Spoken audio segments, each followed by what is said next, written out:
Ngoja malize kwanza wizara. Mheshimiwa Balozi wa Tanzania Israel na mkaki.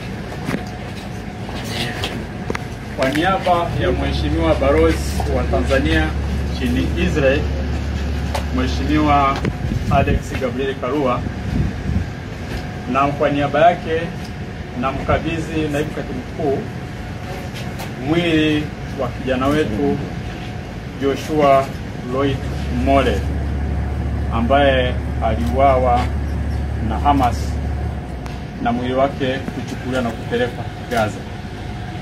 Mheshimiwa naibu katibu mkuu na mwenye kuongoza.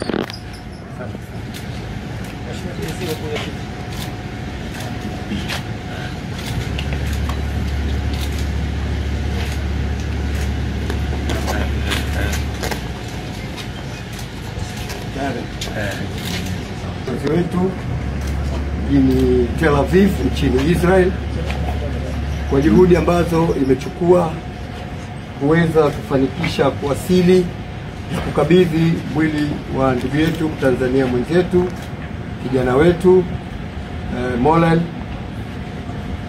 kama ilivyosemwa, ambaye alifariki mwaka 2023 katika mashambulizi yaliyofanywa na kundi la Hamas.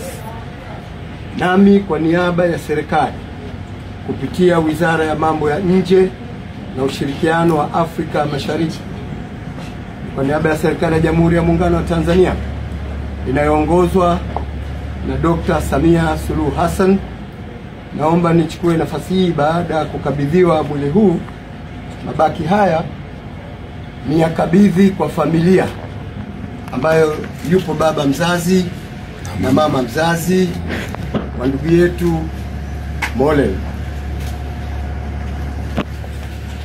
Naomba niwakabidhi.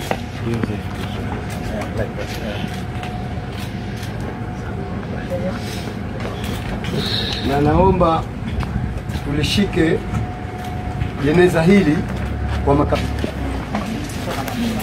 Asante sana. Haya, milele umpe Bwana.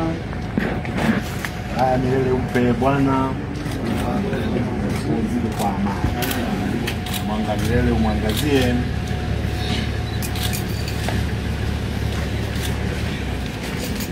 Okay. Sasa naomba tuendelee na itifaki ya kuingiza mwili kwenye gari kwa ajili ya safari ya Simanjiro. Sawa.